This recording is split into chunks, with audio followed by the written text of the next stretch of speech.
My brother, my dad and I have always been big fans of Legos. I can't even remember the day I got my first set. And we are also big fans of space. So we decided to get a Saturn V in Lego.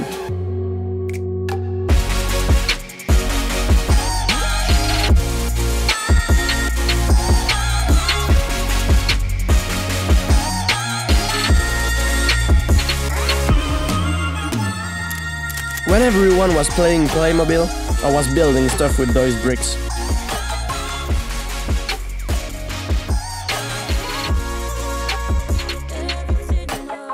I really think Legos are one of the most creative toys out there.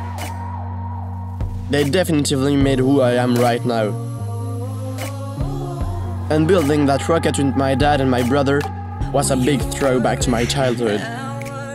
It was a really fun day.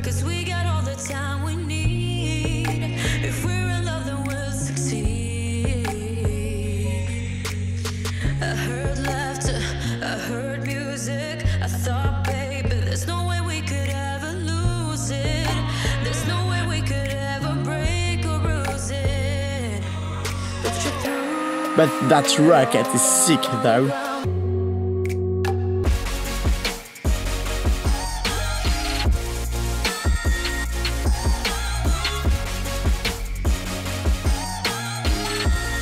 Even if you grow up and get older, stay a child. Always keep a part of the young you in your heart.